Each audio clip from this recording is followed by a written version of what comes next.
joining me. I'm Doreen at Doreen's Food Prep Resource. So today I'm joining a group of ladies in a collaboration of old-fashioned recipes. And I want to give a shout out to Blackberry Rock Homestead for putting this collaboration together. So my old-fashioned recipe is going to be biscuits and sausage gravy. And remember, we're only using shelf-stable products. So something from the freezer or something from the pantry. That's it. So let's get started on the biscuits.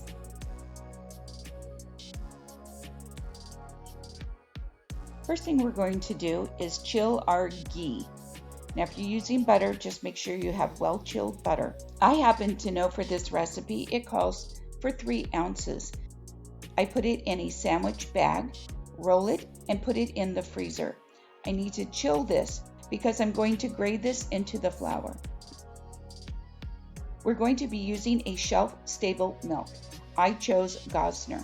The recipe calls for buttermilk. I don't have buttermilk, so to make buttermilk or curdled milk, you add 1 teaspoon of vinegar, let it sit for about 5-6 minutes. The recipe also calls for self-rising flour. Now if you have all-purpose flour, I'm going to show you a recipe to turn it into self-rising.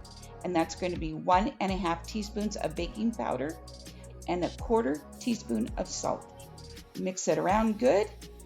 You could sift it, whisk it, but you're going to set it aside while we wait for our milk to curdle. And as you see, 6 minutes has gone by and we've got nice curdled milk.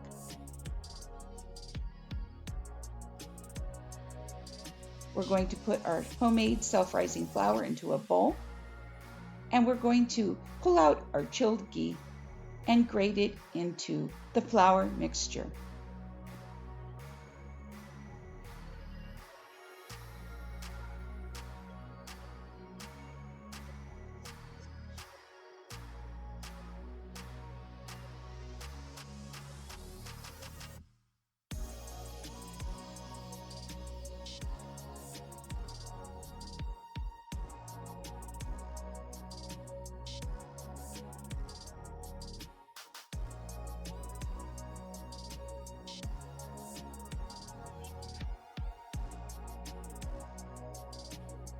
And yes, this is time consuming.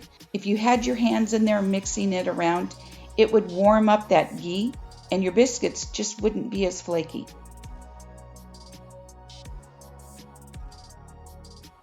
Now we're going to stir this around.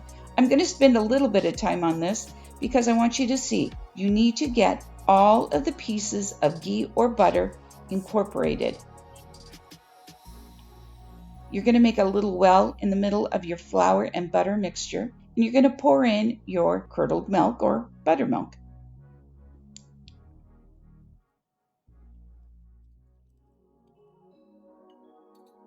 You're going to carefully move around the flour with your spoon. The idea here is to let the flour absorb the buttermilk. You don't want to be doing heavy mixing on this. If you do, it's going to give you tough biscuits.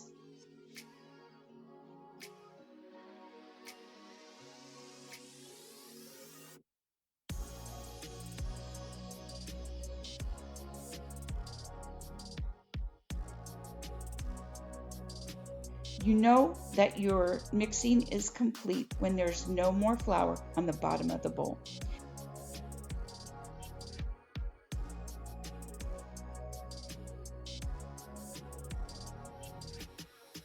I put a lot of flour on my counter before I pour out the dough. It's a very moist dough.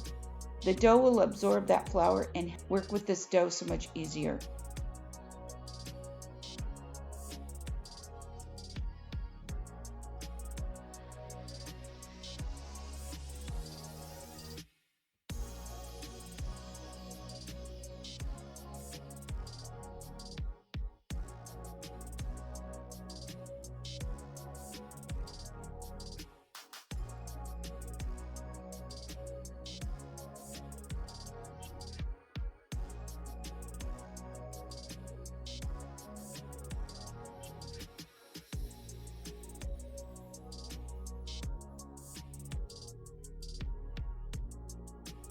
Now you're supposed to do about 7 turns. To be honest with you, doing a presentation on film is a whole lot different than just making this recipe yourself. So I actually lost count. I think it's supposed to be like about 7 turns. I think I did about 9.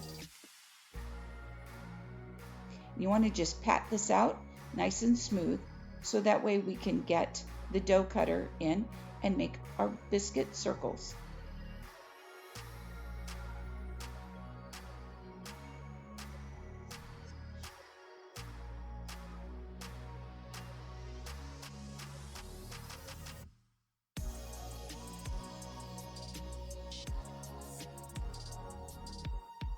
You want to flour it so the dough doesn't stick to your dough cutter.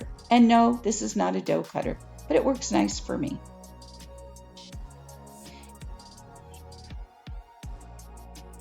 The ghee from time to time have little bits of browned butter solid, so if you find them, just pick them out of your dough.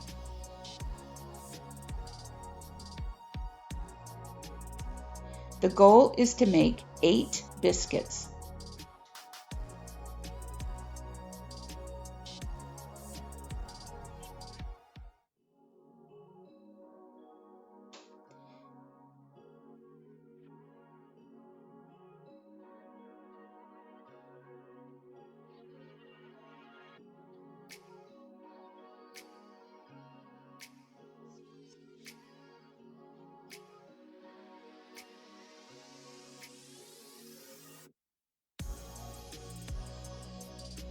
Be careful when mixing up your scraps to make your remaining biscuits. Don't overwork the dough.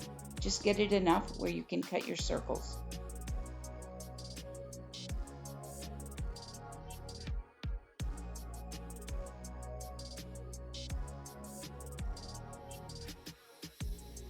And I'm using a cast iron pan. I think a lot of people cook their biscuits in cast iron, but you don't have to.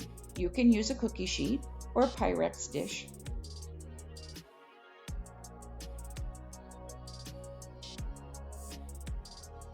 We're going to put this in the oven at 450 for about 12 to 18 minutes. Yes, that pan was hot. On to the sausage gravy. You want to make sure your pan is nice and warm. Today our choice was ghee or bacon grease. I decided to go with bacon grease. Now you can use any type of oil to make this recipe. I chose bacon grease because of the flavor. I want a lot of flavor in my gravy.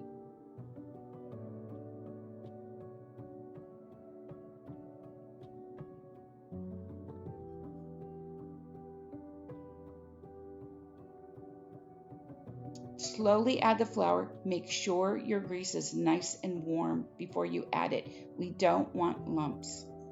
There's not too many things that's worse than lumpy gravy.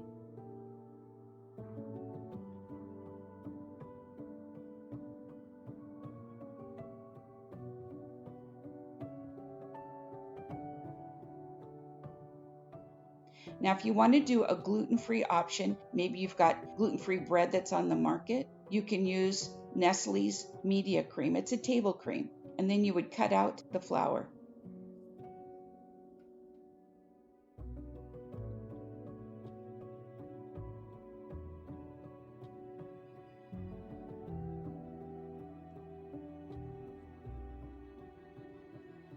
You want this to simmer for 2 minutes, and we're going to get the whisk. Now, I thought I would take this time while it's simmering and go over the difference between the balloon whisk and a sauce whisk. The balloon whisk is for whipping up items like eggs or whipped cream. And your sauce is for like gravies and making sauce. I don't know if you knew the difference between the two, but I thought I'd share.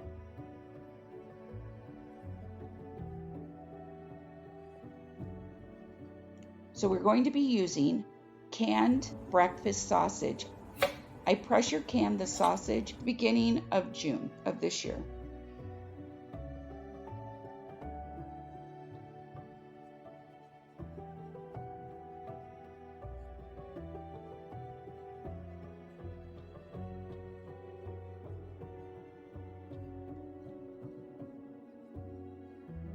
Now this is looking about right, but I will tell you, I had turned up the heat a little bit to get it to move a little bit faster and forgot to turn the heat down. So this makes quite a mess, as you'll see. So the idea is, when you put in the warm milk, make sure that your fire's down, because you're going to be chasing after lumps, and that's pretty much what I did here.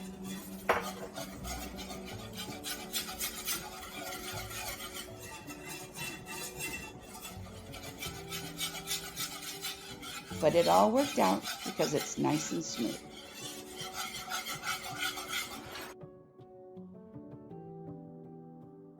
Now we're going to add in our pork. About half of this pint jar is about a cup, usually equals about a pound of meat. When I pressure can that pork, I did brown it first. I'm going to be putting a video up showing how to pressure can ground beef or pork. Now in my recipe, I like to add a little bit of garlic salt and onion powder. I'm not much on measuring. I'm usually a sprinkler, but it's about a half a teaspoon each.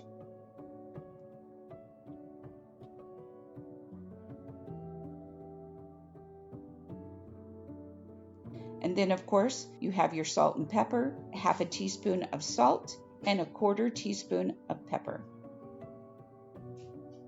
And there it is, nice and smooth and ready for some biscuits. You know, for a city slicker, this isn't bad. You should try this. Again, I'd like to thank Blackberry Rock Homestead for coordinating this collaboration. And I hope you'll make this recipe, and we'll see you the next time. God bless.